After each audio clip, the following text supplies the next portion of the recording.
Merci d'être avec nous.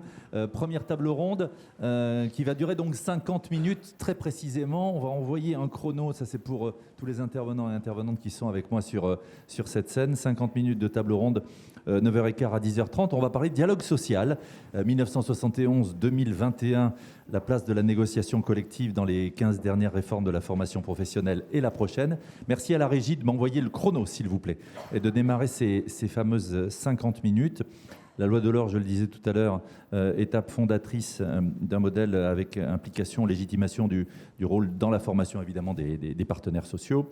15 réformes de la formation professionnelle depuis 1971, l'implication de l'entreprise, de ses parties prenantes également. La loi négociée, on en parlait tout à l'heure avec vous, Président Viossa, avec Madame la Ministre également.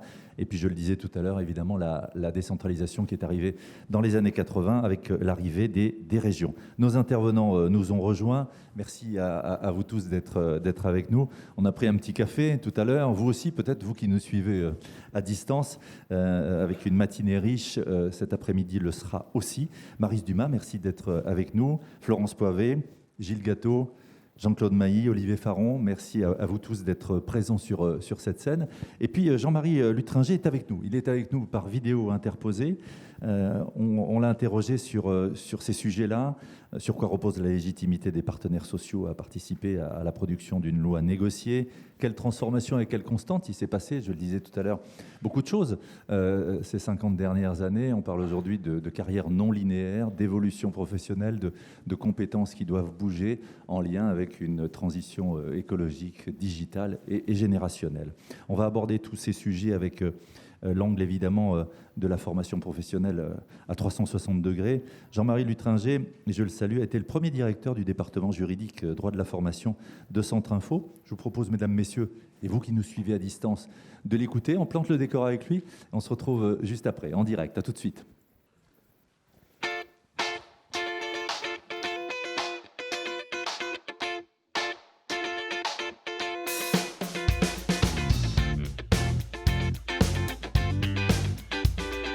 Bonjour à tous. J'ai le plaisir d'introduire cette première table ronde consacrée à la négociation collective dans le domaine de la formation professionnelle. J'aimerais soumettre à la table ronde 5 thèses à débattre sur ce sujet.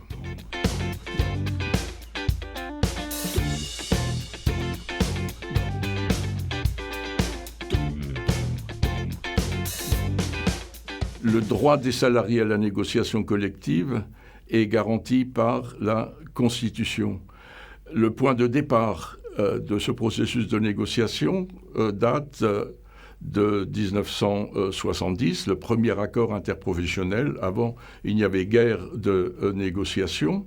Et la négociation de branche a pris le relais seulement dans les années 80, après que Marcel Rigout, ministre de la formation professionnelle, ait proposé de développer la négociation d'entreprise.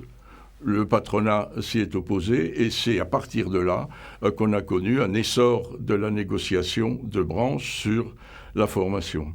Aujourd'hui, cette négociation représente un volume relativement important des accords négociés, alors que la négociation collective d'entreprise demeure insignifiante quant à son volume, même si, de ci, de là, il y a des choses tout à fait intéressantes. Depuis 1971, et surtout dans la dernière période, les enjeux et les objets de négociation ont considérablement évolué. La personnalisation du droit et l'individualisation aussi bien du droit du travail que de la formation modifient les thèmes de négociation.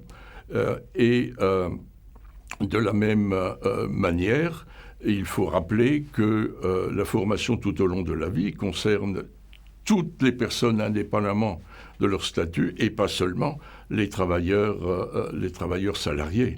Et donc la négociation collective n'est pas concernée par tous les aspects de la formation tout au long de la vie qu'on peut considérer comme un projet sociétal.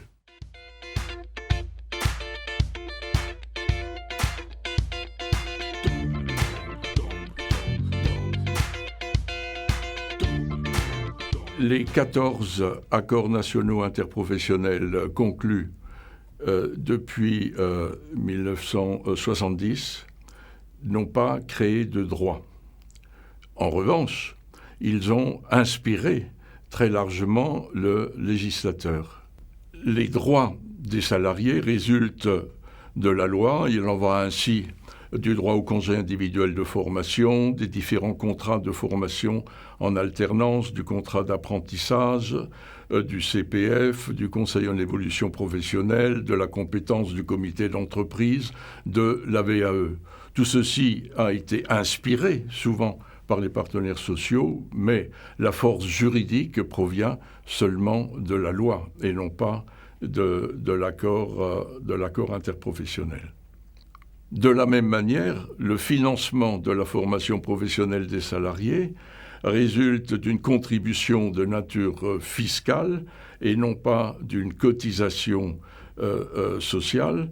Elle échappe par conséquent aux droits des salariés à la négociation collective, qui peuvent l'aménager, mais qui n'ont pas le pouvoir de décider ni de son montant, ni de son principe.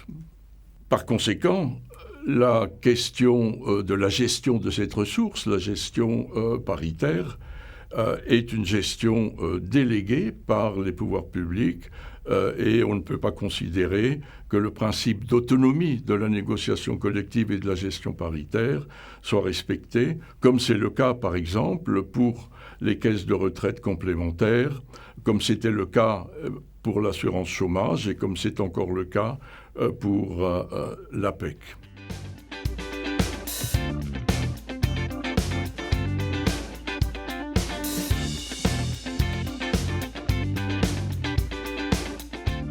Il faut d'abord rappeler que le financement de la formation professionnelle relève d'abord de la solidarité nationale par le budget de l'État, des régions, et que ce n'est pas un objet du droit des salariés à la négociation collective. Il en va de même de la contribution de nature fiscale des entreprises qui ne relève pas, à proprement parler, de la négociation. En revanche, la réforme récente du financement de la formation, c'est-à-dire la réduction de la contribution fiscale à 1% de la masse salariale, ouvre de nouvelles perspectives et donne, comme on disait à l'époque, du grain à moudre à la négociation de branches, éventuellement d'entreprises. Grâce à ce droit flexible, les branches professionnelles peuvent négocier des contributions financières à géométrie variable pour une durée limitée, par exemple pour faire face à des besoins en qualification non satisfaits, pour organiser également des parcours de reconversion dans leurs différents secteurs, sans qu'il soit nécessaire de passer par une contribution fiscale qui est générale, qui est de portée générale et applicable à toutes les entreprises.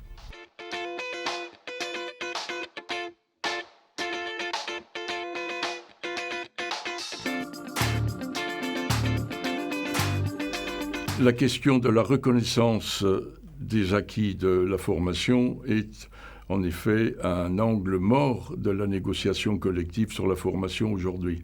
Pour une raison toute simple, c'est qu'en économie de marché, le principe est que l'employeur est seul juge de la capacité du salarié à occuper un emploi. Ce principe est reconnu aussi bien par le Conseil constitutionnel que par la jurisprudence.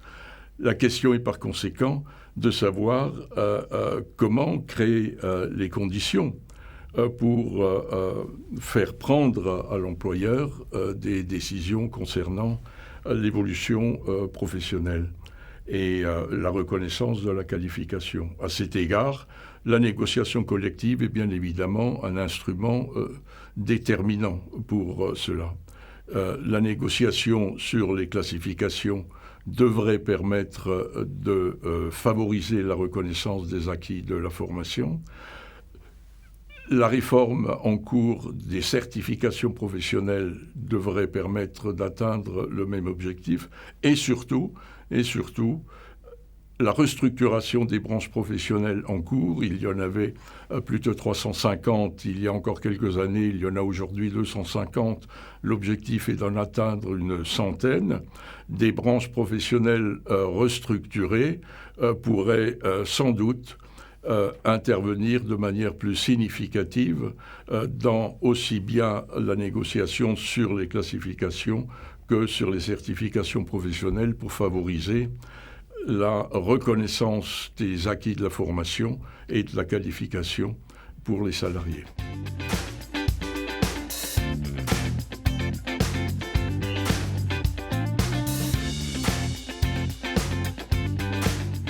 Le droit des salariés à la négociation collective est plus qu'une simple technique de gestion pour développer la compétitivité des entreprises ou mettre de la flexibilité dans le marché du travail. Elle est plus que cela. Il faut lui redonner du sens et ouvrir des perspectives pour rendre crédibles notamment les possibilités d'évolution professionnelle en cours tout au long de la vie pour les salariés, d'ouvrir également des perspectives réelles de promotion professionnelle. Le thème d'ailleurs de la promotion professionnelle n'apparaît pas une seule fois dans les 49 propositions faites par les partenaires sociaux. À cet égard, il serait bienvenu que la négociation d'un accord interprofessionnel qui est en train de se développer se saisisse de thèmes un peu ambitieux tels que la place de la formation dans l'équilibre des temps sociaux, ce qui permettrait à chaque personne, alors que l'allongement de la vie en général est une donnée incontournable, de pouvoir changer une ou deux fois dans sa vie professionnelle de métier en ayant la garantie d'un revenu de remplacement, ce qui n'est pas le cas pour le moment puisque le CPF ne finance que les frais de formation et non pas le revenu de remplacement. Et à cet objectif-là, il y a l'objectif, bien évidemment, de rendre crédible le retour de l'ascenseur social, permettant des perspectives de promotion professionnelle et sociale pour tous les salariés qui, au cours de leur vie professionnelle, s'engagent dans des parcours de formation.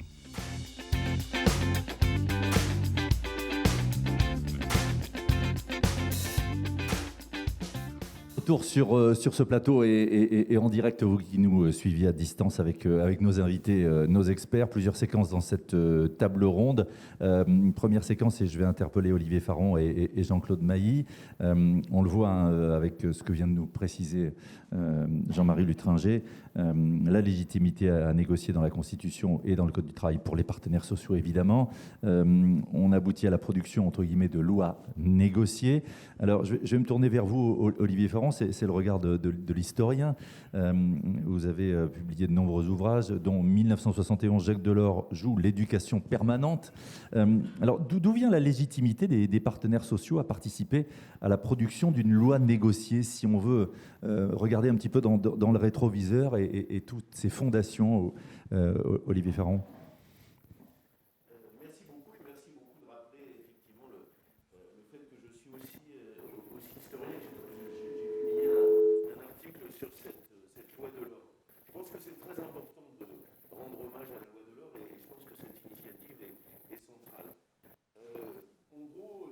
Entre 70 et 71, d'abord on est sous le choc de 68 et il y a quand même les accords de Grenelle qui sont un moment où l'ensemble des organisations se retrouvent autour de ça sous-tend un peu la réflexion. Hein. C'est quand même un moment très important. Et puis dans cette réflexion collective et dans le rôle que les organisations jouent ensemble, très rapidement, voilà, celui marche mieux. Très rapidement, la formation permanente, la formation professionnelle s'impose comme un outil important. Qu'est-ce qui se met en place à ce moment-là et qui va être décisionnel par la suite? C'est effectivement, ça a été rappelé, il y a un accord qui est donc en 70, un accord national interprofessionnel qui est signé par l'ensemble des grandes organisations patronales et salariales.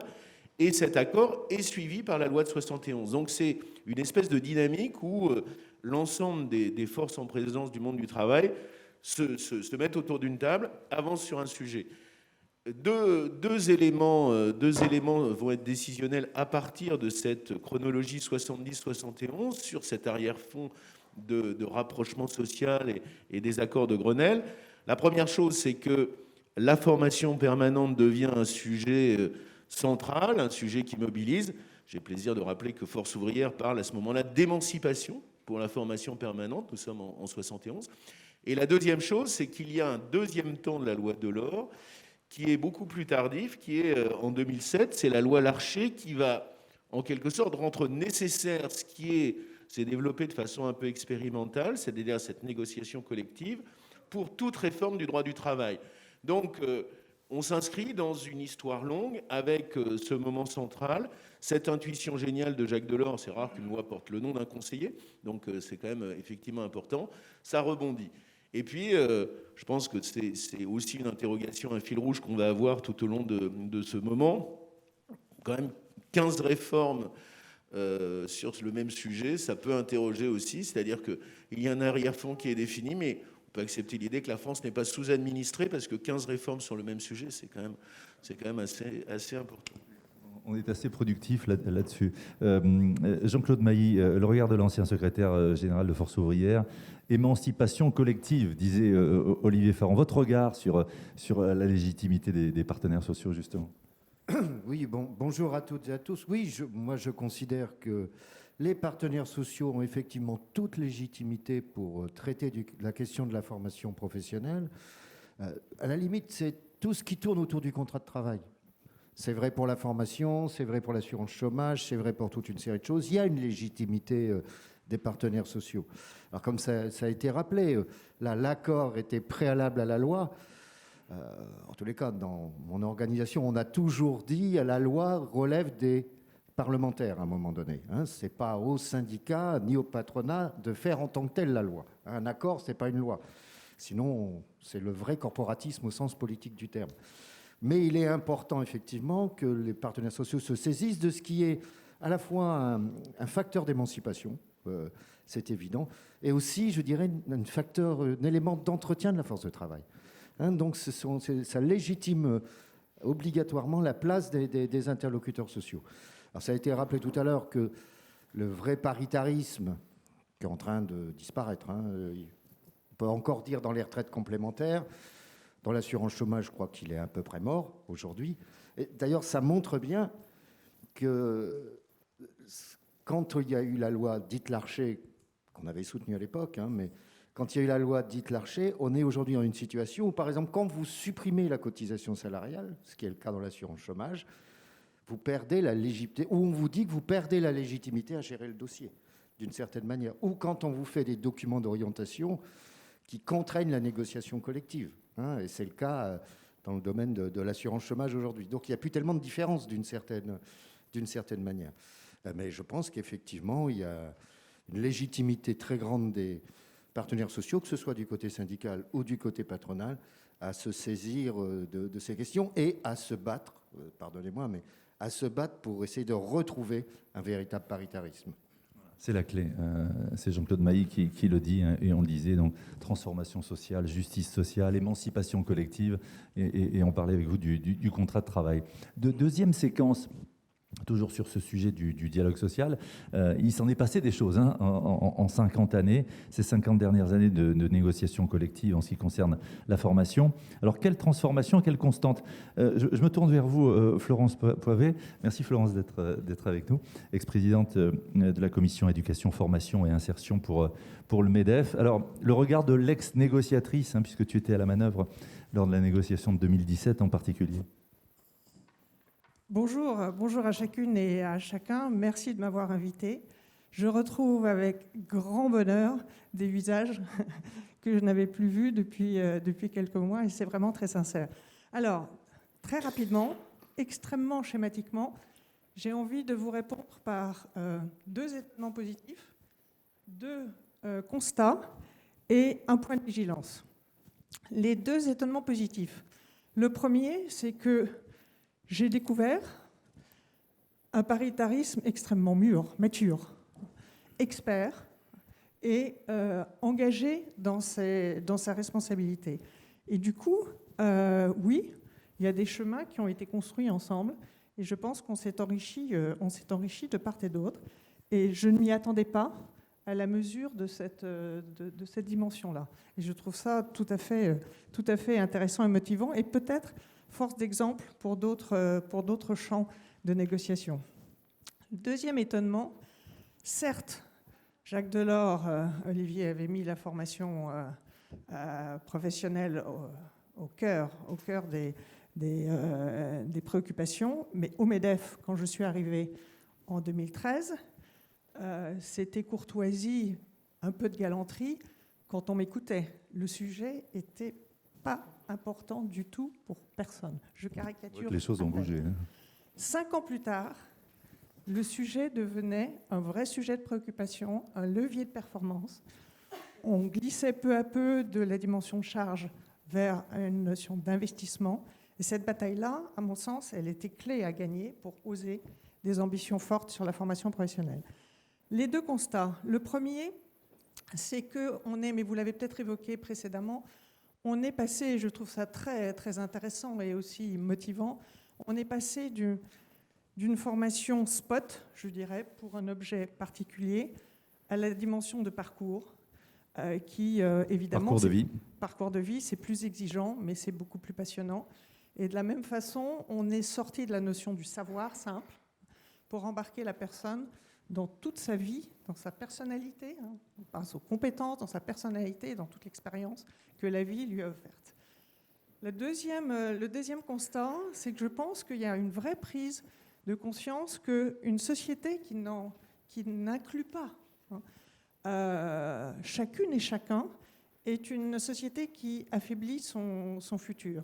Et du coup, une prise en compte de la formation des demandeurs d'emploi qui a été beaucoup plus forte. Le dernier point de vigilance, c'est, oui, bien sûr, j'ai applaudi le pari confiance fait à travers l'individualisation du droit et de la responsabilisation individuelle donnée à chacun de porter ce droit, mais on apprend d'autant mieux que c'est utile, et c'est quand même l'entreprise, et dans l'entreprise, que l'on peut traduire sa formation le mieux possible, et l'entreprise doit rester un levier et un tremplin de formation.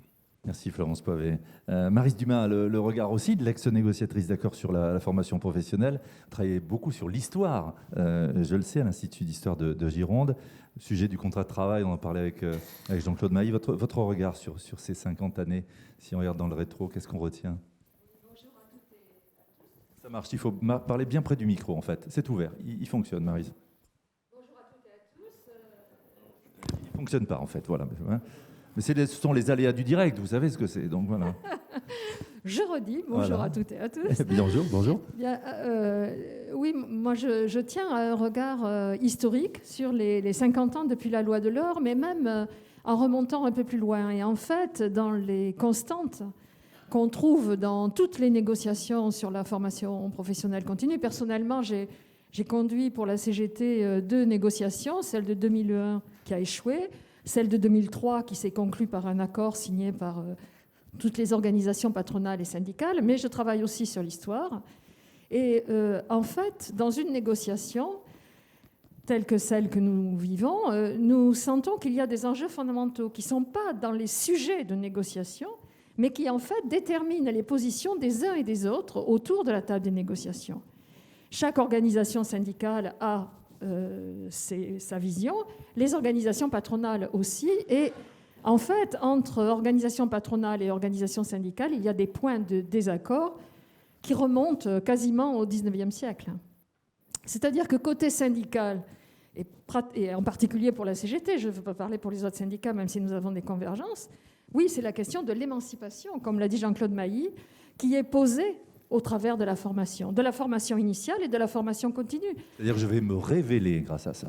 Oui, c'est ça, c'est-à-dire la possibilité par la formation d'acquérir des connaissances, d'exploiter toutes les potentialités que l'on a en soi, de découvrir un monde nouveau. Vous savez, Nelson Mandela disait que la formation changerait le monde. Victor Hugo a des phrases très fortes là-dessus. La Commune de Paris, au journal officiel de la Commune de Paris, il prévoit la nécessité de l'apprentissage professionnel, mais en même temps un apprentissage qui soit fait de culture générale précisément pour que les personnes puissent s'émanciper. Ça, c'est une vision que nous portons dans toutes les négociations sur la formation, cette volonté de permettre par la formation, bien sûr, que les salariés puissent exercer leurs fonctions dans l'entreprise, mais au-delà de ça, qu'ils puissent, au travers de la formation, acquérir des nouveaux métiers, changer de filière, découvrir le monde, participer à la culture générale. Et c'est pourquoi nous avons tellement soutenu le CIF qui a été créé par la loi Delors. Je rappelle, on l'a dit tout à l'heure, que la loi Delors, elle découle d'un accord national interprofessionnel, elle découle aussi du mouvement de mai-juin 68, c'est-à-dire des millions de grévistes de mai-juin 68. Oui, Olivier Farran, il faisait référence tout à l'heure. Et donc, dans les deux, si vous voulez, dans les oppositions, ça compte. Le rapport de force, ça compte. Parce que côté patronal, qu'est-ce qu'on voit dans les constantes ? Eh bien, c'est la vision utilitariste de la formation. C'est pour ça qu'il n'y a pas que le patronat refuse. On va dire immédiatement opérationnel. Voilà. Voilà, le patronat refuse les négociations dans l'entreprise. Il veut que la formation, il considère qu'il investit dans la formation et qu'il doit avoir un retour sur investissement au travers d'une meilleure maîtrise des salariés. Il ne veut pas, par exemple, que la formation débouche sur des qualifications reconnues au plan interprofessionnel, parce que ça permettrait aux salariés, éventuellement, soit de revendiquer une augmentation des salaires, soit de quitter l'entreprise pour aller vendre sa qualification ailleurs. Alors on voit, Maryse, ces sujets-là, ils sont permanents dans les négociations. Ouais, et on voit, le point est très intéressant, hein, ça montre bien qu'il y a une ligne de crête entre se révéler dans sa vie, qu'est-ce que je vais faire dans la vie, et qu'est-ce que je vais faire de ma vie. Hein, c'est ce que vous mettez évidemment en avant avec la formation qui permet de se révéler, de s'accomplir dans sa vie, aussi bien en entreprise que dans sa vie. Et on a bien vu le regard de l'historienne que vous êtes. Et effectivement, en entreprise... Oui, très court, hein, voilà, parce qu'après on est coupé. Hein. C'est la présence permanente de l'État. L'État n'est pas à la table des négociations. Il s'agit de négociations interprofessionnelles qui portent sur le secteur privé. Mais l'État est constamment sous la table par des discussions soit avec le patronat, soit avec les organisations syndicales, soit en termes de quasiment chantage. Si vous allez dans ce sens, je ne finance pas, ou bien... Alors sous la table, voilà. Ou on joue carte sur table en tout cas. En tout cas, parfait. Il n'est pas à la table des négociations, mais il est constamment présent. Voilà, je Et précise. dernier point, on remarque que chaque fois qu'il y a des rapports de force positifs, la libération, mai 68, 81, pendant une courte période, au moment de l'élection de François Mitterrand, il y a des avancées en matière de formation professionnelle continue dans le sens de l'émancipation.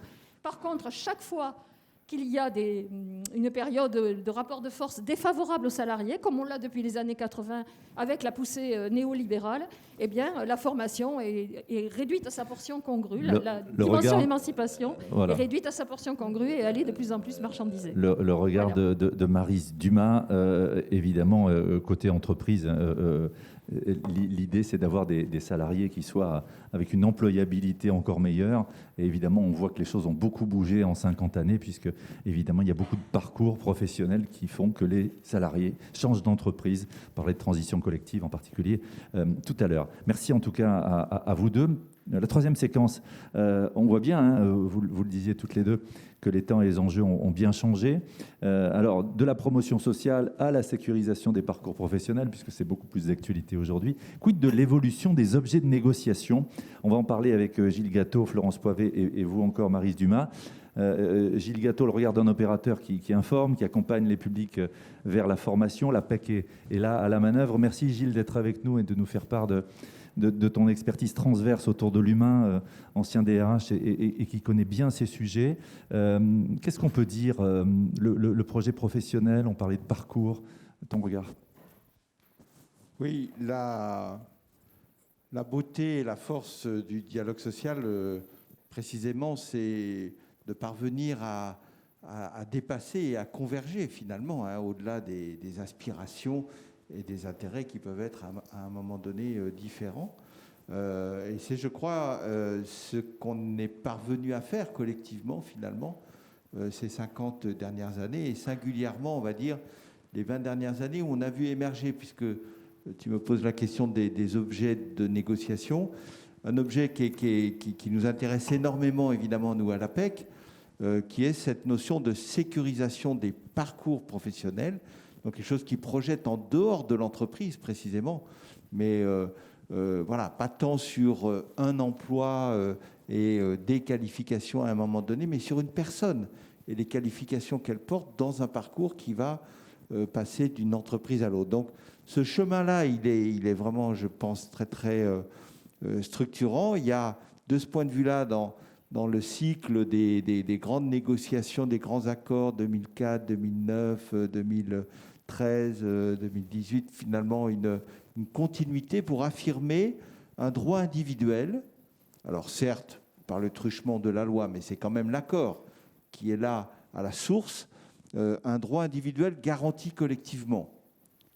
C'est ça aussi qui lui donne sa force, parce qu'un accord collectif, c'est évidemment un objet qui a beaucoup plus de force qu'une décision ou qu'un amendement parlementaire pris par une majorité à un moment donné. Ça s'inscrit dans une durée plus longue. Donc, du CIF au DIF, du DIF au CPF, première version, deuxième version, on voit bien s'affirmer finalement cet accompagnement des parcours dans une forme de garantie collective qui est apportée par ces accords et par la loi, nécessaire de toute façon si on veut créer de la portabilité de ce droit. Là, on dépasse le cadre de l'entreprise ou le cadre d'une simple branche. Moi, pour répondre à la question sur les objets, je vois deux objets qui ont émergé ou qui devraient émerger autour de cette question. Il y en a un qui a réellement émergé, mais qui est encore à ses débuts, je dirais. C'est celui de l'accompagnement des salariés et des chômeurs dans ce parcours professionnel et donc dans l'usage de la formation dans ce parcours professionnel. Je me souviens quand le CPF a été créé, à l'accord de décembre 2013, la loi de 2014, je n'étais pas sous la table, mais j'étais en tout cas dans la discussion autour de ces sujets-là, avec une autre casquette à ce moment-là. Il y avait quand même une crainte c'était un pari pour que ça marche, que réellement les salariés s'en emparent. Il ne fallait pas juste mettre une appli ou juste avoir créé le droit dans la loi. Ça changeait tout, là. Hein. Que les salariés aient la capacité de s'en emparer, de le comprendre, de l'inscrire dans leur propre parcours, dans leur propre projet, et donc d'avoir des interlocuteurs pour construire ces projets. Dans les grandes entreprises, ce n'est pas un sujet. Moi, j'étais DRH dans des grandes entreprises. On avait évidemment mis en place autour de ces questions de formation beaucoup d'encadrement. Dans les TPE-PME, ce n'est pas le cas. Et y compris pour les cadres, la moitié des emplois cadres sont dans des entreprises de moins de 250 salariés qui n'ont pas des dispositifs RH en place pour aider finalement à émerger des projets d'évolution, soit dans l'entreprise, soit hors de l'entreprise. Donc pour moi, le CEP, le Conseil en évolution professionnelle, qui émerge dans l'accord de 2013, puis dans la loi de 2014, puis connaît d'autres évolutions depuis, c'est central. L'APEC est un opérateur national du CEP. Et quand je dis qu'on est encore au début, je vais vous donner juste un chiffre qui illustre ça. Pour les actifs salariés, les cadres qui ont un emploi, à l'APEC, on a fait 90 000 accompagnements dans le cadre du CEP l'année dernière.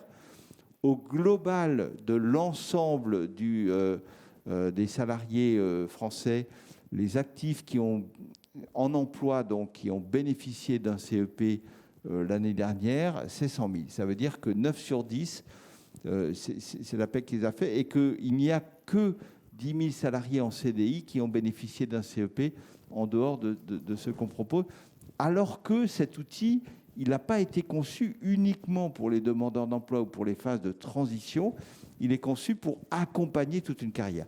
Et le deuxième objet qui, pour le coup, me paraît avoir peu finalement trouver sa place, c'était dit à l'instant par l'une comme par l'autre d'ailleurs des intervenantes précédentes, c'est comment ça s'inscrit dans des politiques de développement RH ou de gestion RH dans les entreprises.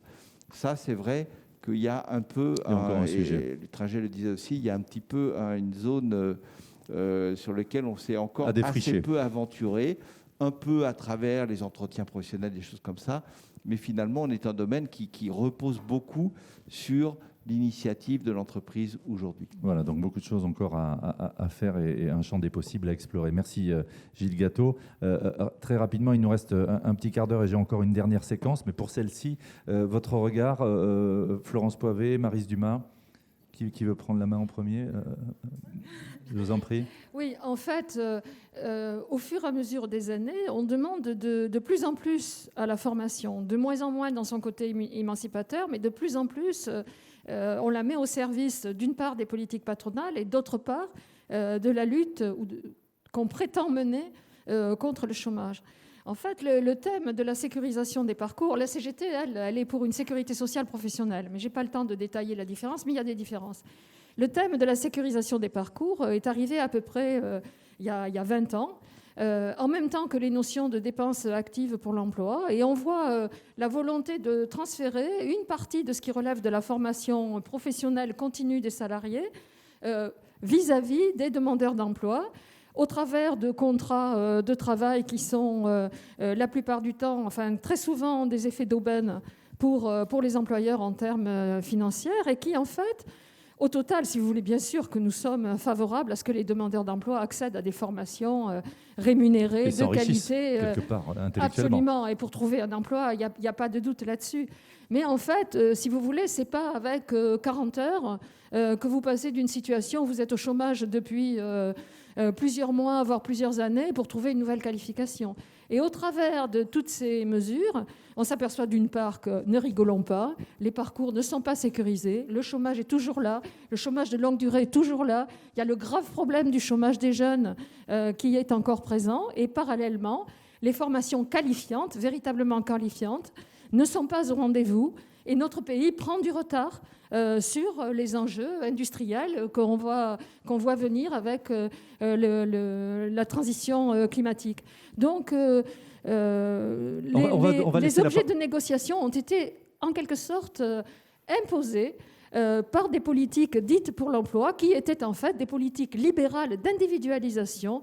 Et je ne crois pas qu'on puisse penser qu'un chômeur de longue durée faiblement qualifié puisse devenir auto-entrepreneur de lui-même en choisissant lui-même ses formations, etc. Le décryptage de Maryse Dumas. Je suis obligé de vous arrêter, Maryse Dumas. Florence Poivet, votre avis rapidement avant la dernière séquence. Je pense que les négociateurs qui sont présents dans cette salle avec moi seront, j'espère, d'accord avec moi qu'il y a un sujet sur lequel on aurait voulu aller beaucoup plus loin dans la dernière négociation, parce qu'il nous paraît clé, c'est sur la transition professionnelle. La transition professionnelle, elle est aujourd'hui traitée par petits morceaux, assurance chômage, un peu dans notre loi, mais c'est un sujet majeur de chacun dans son propre job, de chacun dans sa propre entreprise, sa volonté de pouvoir évoluer dans son entreprise, dans sa propre filière.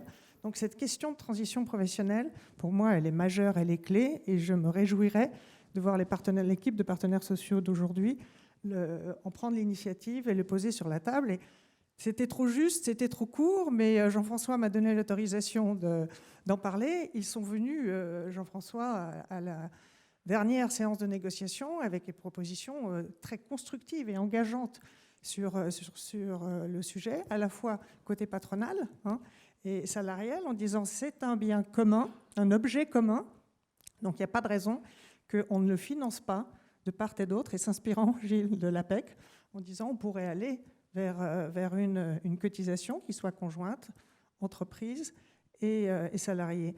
Et alors, je ne sais pas si c'est ça la solution, mais ce dont nous étions profondément convaincus, c'est que ce sujet était absolument clé pour chaque salarié, chaque citoyen, à la limite, et évidemment pour chacune de nos entreprises. Merci Florence Povet. Alors justement, on commençait à en parler avec vous pour cette dernière séquence. Les nouveaux objets de négociation sont-ils possibles? On part dans les perspectives avec vous, Olivier Faron, le regard de l'historien, puis la casquette du CNAM. Qu'est-ce qu'on pourrait dire si on vous laisse projeter? Alors peut-être, comme vous me relancez comme historien, peut-être par rapport à ce qu'a dit Maryse Dumas, j'ajouterais au Panthéon l'abbé Grégoire, parce que l'abbé Grégoire a quand même fait un beau message en termes de formation, formé à tous et partout, par rapport à ce que vous disiez, les grands noms. Et puis, je pense que la jeunesse de l'État social, elle est moins, je dirais, liée à des contextes politiques, puisque, encore une fois, je rappelais la loi Larcher, qui est quand même de 2007.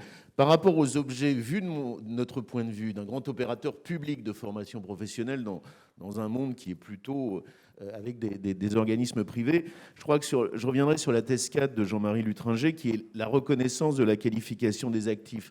Je pense que beaucoup de choses se jouent à ce niveau-là. C'est-à-dire comment on réussit à dépasser une contradiction qui est celle, évidemment, de la nécessaire qualité que personne ne remettra en cause. Et on peut penser que l'ensemble du système de formation est monté en qualité les dernières années, il faut quand même le relever. Et en même temps, la rapidité, l'agilité. C'est notre sujet fondamental. C'est-à-dire comment on réussit, et je crois que tous les intervenants l'ont dit, à donner la bonne formation à ceux qui ont besoin de formation, que ce soit d'ailleurs dans une politique inclusive pour les jeunes, que ce soit des actifs, que ce soit des demandeurs d'emploi. Comment on réussit à rebondir par rapport à un besoin de l'économie, besoin des entreprises, tout en sortant de règles d'évaluation qualité, de reconnaissance. Et c'est un grand opérateur public qui le dit. Il va falloir aller beaucoup plus vite pour des micro-certifications, pour des blocs de compétences, pour la bonne reconnaissance, et puis après, construire une dimension qui est permettre à l'actif d'avoir à la fois la bonne réponse très rapide par rapport à un besoin de monter en compétences, et puis à terme, parce qu'on reste un grand pays, là aussi c'est l'histoire qui parle, marqué par, j'allais dire, la religion du diplôme, que tout ça un jour puisse être assemblé dans un diplôme. Donc à mes yeux, c'est vraiment, je dirais, l'objet sur lequel nous avons à progresser, c'est-à-dire, et pourquoi pas, voilà, donner des missions aux grands établissements publics, et je fais un peu de publicité pour le CNAM, de nous dire pourquoi vous ne livrez pas ça. J'en prends juste un exemple qui me tient à cœur, qui est l'exemple aussi, la ministre a rappelé le rôle central que joue l'apprentissage. Je crois, et quand il y avait eu les groupes de travail sur l'apprentissage, on l'avait rappelé, la formation, par exemple, des maîtres, des tuteurs d'apprentissage va devenir très rapidement une priorité aussi pour aller encore plus vite, parce que l'apprentissage se développe et chacun s'en réjouit et c'est essentiel. Mais il va falloir former aussi les acteurs qui sont encore plus, les acteurs qui sont proches des alternants, des apprentis. Et ça, c'est une vraie mission importante. Intéressant, un point clé, former les formateurs, vous le disiez. Olivier Faron, merci infiniment. Votre regard, Jean-Claude Mailly, si on se projette demain?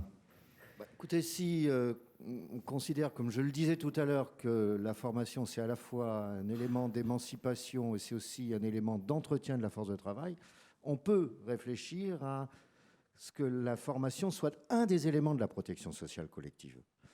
Puisque c'est pareil pour la maladie, vous avez l'aspect préventif et l'aspect curatif. Donc je pense que c'est une réflexion à mener. Ceci étant, ça suppose en même temps qu'on redéfinisse bien ce qu'est le paritarisme. Moi, je ne suis pas pour qu'on file tout dans les mains de l'État avec les risques que ça comporte, y compris parce que je considère que l'État n'est pas obligatoirement le meilleur gestionnaire. Donc ça suppose, il y a des pays qui font des expériences, où ça existe. Prenez l'Autriche, il y a une fondation quadripartite qui gère la question de la formation. Même sur le territoire français, en Polynésie, on a un fonds d'assurance formation paritaire, par exemple, qui existe, sur une cotisation financée par une cotisation patronale. Donc ça suppose aussi, pour qu'il y ait un véritable paritarisme, qu'il y ait effectivement un système de cotisation, et pas uniquement un système de contribution fiscale. Je pense que ce serait un beau débat. Et parfois encore trop de silos. Quand on voit aujourd'hui la responsabilité qu'ont les régions, alors je ne citerai pas de régions compte tenu du contexte, mais vous avez des régions qui jouent le jeu avec les partenaires sociaux et vous avez des régions qui ne jouent pas le jeu avec les partenaires sociaux. Ça ne peut pas continuer. On est encore sur des postures. On est encore sur de mauvaises postures, oui. Maryse Dumas, et demain? Moi, je pense que l'un des enjeux fondamentaux à mettre dans la négociation, mais aussi dans les discussions avec l'État, c'est la nécessité de concevoir de nouvelles garanties interprofessionnelles pour que les salariés puissent passer, non seulement monter en compétences du bas vers le haut, mais aussi aller d'une branche à l'autre, d'une filière à l'autre, en fonction, d'une part, de leurs souhaits, d'autre part, des besoins d'emploi. Et pour ça, il faut des garanties nationales interprofessionnelles. La deuxième chose, c'est la question de la transférabilité des droits. Ça va avec, je ne redéveloppe pas, mais il faut que les salariés puissent être assurés que lorsqu'ils changent d'emploi, lorsqu'ils changent d'entreprise, ils partent avec leurs droits. Et donc, des diplômes, je ne sais pas si c'est une religion, le diplôme, en tout cas, c'est quelque chose qui permet d'avoir conscience d'abord du travail que l'on a réalisé. C'est un bagage. Et puis aussi de pouvoir le monnayer en termes de salaire, d'évolution de carrière, etc. Et puis le dernier point, alors ce n'est pas un objet de négociation, c'est un rapport avec l'État.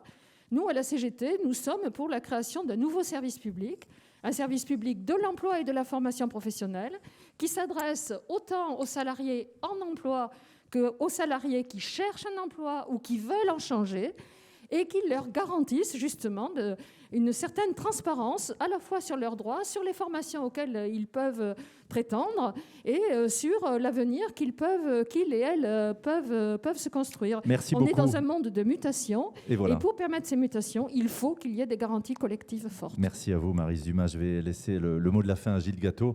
Gilles, par rapport à ces sujets, on se projette demain, les compétences, on parlait aussi de ces métiers en tension. Qu'est-ce qu'on peut dire pour l'avenir ? D'abord, aux partenaires sociaux de définir ce que sont les objets prioritaires pour eux. Moi, je rejoins assez Florence sur les questions effectivement de transition professionnelle. Après, la façon dont on les accompagne, c'est ce qu'on fait tous les jours à l'APEC. Moi, je vais juste ajouter quelque chose qui n'est pas forcément dans le champ de la loi ou de la négociation collective, mais qui est essentiel au succès de tout ça, c'est quand même l'effectivité du droit sur le terrain. C'est-à-dire qu'une fois qu'on a fait les textes, qu'on a créé les dispositifs, comment les salariés s'en emparent, comment les organisations, les employeurs, les DRH, les organisations syndicales s'en emparent, et comment les organismes qui participent au service public de l'emploi ou au service de formation s'en emparent. Il ne faut pas négliger cet aspect-là, parce que, encore une fois, voilà, l'outil n'est pas l'œuvre. Créer des réflexes. C'est l'œuvre qui nous intéresse.